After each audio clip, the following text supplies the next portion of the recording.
Mary George സാമ്പത്തിക വിദഗ്ധനോടൊപ്പം ടെലിഫോണാണ്. Shrimati Mary George, KIIFB വലിയ തോതിൽ ആഘോഷിക്കപ്പെട്ടപ്പോഴും അതിനെക്കുറിച്ചുള്ള ഏറ്റവും വലിയ പരാതികളിലൊന്നത് വലിയ തോതിലുള്ള കടബാധ്യത ഉണ്ടാക്കുന്നു. അതൊട്ടും തരത്തിലുള്ള റവന്യൂ ജനറേറ്റ് ചെയ്യുന്നില്ല. അതൊരർത്ഥത്തിൽ നമ്മൾ ചെയ്യുന്ന ഭാവിയിലേക്കുള്ള വലിയ ഭാരമാണെന്ന മറ്റുള്ള ആക്ഷേപവും അതിനെക്കുറിച്ചുണ്ടായിരുന്നു. ഇപ്പോൾ അതിൻ്റെ ഒരു ഘട്ടം കഴിഞ്ഞിരിക്കുന്നു. ഇനി കിഫ്ബിയിൽ മുടക്കുന്ന പണത്തിന് തിരികെയുള്ള വരവുണ്ടാവണം എന്ന് സർക്കാർ ആലോചിക്കുന്നു. അതെന്തുമാത്രം ഗുണപരമാണെന്ന് കരുതുന്നു താങ്കൾ? അത് സർക്കാരിനെ സംബന്ധിച്ച് ഗുണപരമാണ്, അതുമായിട്ട് കൈകാര്യം ചെയ്യുന്നവർക്ക്. അതായത് ഇപ്പോൾ അതുകൊണ്ടാണല്ലോ അതിനെ എന്താണ് പറയുക, വരുമാനം സൃഷ്ടിക്കുന്നതാക്കാനാണല്ലോ ടോൾ ചാർത്തുന്നതിനെ പറ്റി ആലോചിച്ചുകൊണ്ടിരിക്കുന്നത്. അപ്പൊ ഈ ടോൾ കിഫ്ബി വഴിയായിട്ട് നിർമ്മിച്ച റോഡുകൾക്ക് അങ്ങനെയൊക്കെയുള്ളതിന് ടോൾ ഏർപ്പെടുത്തുമ്പോൾ ജനങ്ങളുടെ തലയിലേക്ക് വേറെ ഒരു നികുതി കൂടി വരികയാണ്. അപ്പൊ ഈ നികുതി നമുക്കറിയാം, കേരളത്തിൽ ഏത് നികുതി വന്നാലും ഇപ്പൊ ഇലക്ട്രിസിറ്റി, കേരളമാണ് ഇന്ത്യയിൽ ഏറ്റവും കൂടുതൽ ഒരു യൂണിറ്റ് ഇലക്ട്രിസിറ്റി കൺസംഷൻ. ഇവിടെ പ്രോജക്റ്റ്, അതായത് ഹൈഡ്രോ ഇലക്ട്രിക് പ്രോജക്ട്സ് വരെ ഏറ്റവും ചീപ്പസ്റ്റ് ആയിട്ട് ഇലക്ട്രിസിറ്റി കിട്ടും എന്നൊക്കെ എല്ലാ ഗവൺമെന്റുകളും പ്രസംഗിച്ചുകൊണ്ടിരുന്നതാണ്. പക്ഷെ ഇപ്പോ കേരളമാണ് ഒരു യൂണിറ്റ് ഇലക്ട്രിസിറ്റിക്ക് ഏറ്റവും വില കൊടുക്കുന്നത്. അതുപോലെ തന്നെയാണ് നിങ്ങൾ KSRTC നോക്കൂ. നമ്മുടെ തൊട്ട അയലക്കത്തുള്ള തമിഴ്നാട്ടിലെ KSRTCയുടെ ഫെയർ എത്രയാണെന്ന് നോക്കൂ, ഒരു കിലോമീറ്ററിന്. കേരളത്തിൽ എത്രയാണെന്ന് നോക്കൂ. അങ്ങനെ ഏത് താരതമ്യം എടുത്താലും എല്ലാത്തിനും കൂടുതൽ ഭാരം വഹിക്കേണ്ടി വരുന്നത് കേരളീയരാണ്. അതുപോലെ തന്നെയാണ് ഇപ്പൊ കിഫ്ബി വഴിയെടുത്ത റോഡുകൾക്ക് താരിഫ് ഏർപ്പെടുത്തുക, ടോൾ ഏർപ്പെടുത്തുക എന്ന് പറഞ്ഞാൽ അതിന്റെ ഭാരവും അടിക്കടി വർദ്ധിച്ചു വരും. ഗവൺമെന്റ് ഓരോ കാരണങ്ങൾ പറഞ്ഞ് ഓരോ സമയത്ത് ഇത് വർദ്ധിപ്പിക്കും. ആ ഭാരവും മലയാളികളുടെ തലയിലേക്ക് തന്നെ വരും. അതാണ് സംഭവിക്കുക. അപ്പൊ എന്താണ് ഇപ്പൊ എനിക്ക് മുമ്പ് സംസാരിച്ച സുഹൃത്ത് ഏതാണെന്ന് എനിക്ക് മനസ്സിലായില്ല. എന്തായാലും ആ സുഹൃത്ത് പറഞ്ഞതിന് എനിക്ക് യോജിക്കാൻ കഴിയുകയില്ല. കിഫ്ബി വഴിയും സോഷ്യൽ സെക്യൂരിറ്റി പെൻഷൻ ഫണ്ട് വഴിയും പണം പിരിക്കുന്നു എന്ന്, അതായത് അത് വഴിയായിട്ട് ബോണ്ടുകളിലൂടെ മൂലധന സ്വരൂപണത്തിനായിട്ട് പണം സ്വീകരിക്കുന്നു എന്ന് പറഞ്ഞ് ആ നിയമം 2011 കൊണ്ടുവന്ന നിയമം 2016 ഭേദഗതി ചെയ്തു, CAGയുടെ ഓഡിറ്റിംഗ് ഉണ്ടാകാതിരിക്കാൻ.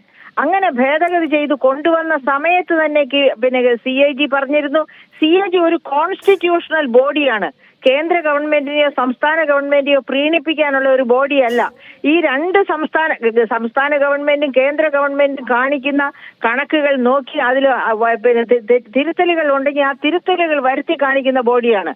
അപ്പൊ അന്ന് തന്നെ CAG പറഞ്ഞു ഇത് ഭാവിയിലേക്ക് വീഴുന്ന ഒരു ഭാരമാണ്. അതുപോലെ തന്നെ ഇത് ബജറ്റിന് പുറത്താണ് എന്ന് പറയുന്നത് ശരിയല്ല. അതിന്റെ കാരണങ്ങളൊക്കെ നിരത്താൻ എനിക്ക് കഴിയും. പക്ഷെ ഇപ്പൊ അതല്ലല്ലോ എന്നോട് ചോദിച്ച ചോദ്യം, അതുകൊണ്ട് ഞാൻ അതിലേക്ക് പോകുന്നില്ല. അപ്പൊ അന്ന് തന്നെ CAG എടുത്തിരുന്നു, റിസർവ് ബാങ്ക് എടുത്തിരുന്നു, കേന്ദ്ര ഗവൺമെന്റ് എടുത്തിരുന്നു. ഇത് ബജറ്റിനകത്ത് തന്നെ വരുന്ന കടമാണെന്ന് അത് പ്രൂവ് ചെയ്യാനുള്ള കാര്യങ്ങളും ഉണ്ട് നമ്മുടെ കയ്യില്. പക്ഷെ ഇപ്പൊ അങ്ങനെ എടുത്ത കടം ഇതിനെ പറ്റി പറഞ്ഞ് അത് പ്രൊഡക്റ്റീവ് അല്ല. അതിനെയും നമ്മുടെ മറ്റ് സംസ്ഥാനങ്ങൾക്ക് 3% കടം, GSDPയുടെ 3% കടം കൊണ്ട് മുന്നേറാമെങ്കിൽ ഈ പറയപ്പെട്ട എന്റെ നേരത്തെ സംസാരിച്ച സുഹൃത്ത് ഓർക്കുക, സുഹൃത്ത് കേരളത്തിലെ മാത്രം സ്റ്റാറ്റിസ്റ്റിക്സ് നോക്കരുത്, മറ്റ് തെക്കേ ഇന്ത്യൻ സംസ്ഥാനങ്ങളുടെ സ്റ്റാറ്റിസ്റ്റിക്സ് നോക്കുക. കേരളത്തെ പോലെ ഇത്ര കടക്കണിയിലേക്ക് പോയ ഏതെങ്കിലും ഒരു തെക്കേ ഇന്ത്യൻ സംസ്ഥാനമുണ്ടോ? ആ തെക്കേ ഇന്ത്യൻ സംസ്ഥാനങ്ങളിൽ ഏറ്റവും താഴെയാണ് കേരളത്തിന്റെ എന്താ പറയാ പെർ ക്യാപിറ്റ ഇൻകം എന്നും കൂടി ഒന്ന് നോക്കി പഠിക്കുക, എന്നിട്ട് വേണം സംസാരിക്കാനായിട്ട്. അപ്പൊ എന്താണ് കേരളത്തിൽ സംഭവിച്ചുകൊണ്ടിരിക്കുന്നത്? കേരളത്തിൽ സംഭവിച്ചുകൊണ്ടിരിക്കുന്നത് വിഭവ സമാഹരണത്തിലെ പാളിച്ചകൾ. ഇപ്പൊ നീതി ആയോഗ് തന്നെ പറഞ്ഞിട്ടുണ്ട് ഈ വർഷം വരുമാനത്തിൽ കുറച്ച് വർധന ഉണ്ടാക്കിയെന്ന്. അതിനെ നമുക്ക് കൺഗ്രാജുലേറ്റ് ചെയ്യാം ശ്രീ ബാലഗോപാലിനെ. പക്ഷേ ആ വരുമാന വർധന ഉണ്ടാക്കിയത് കൊണ്ട് മാത്രമായില്ല.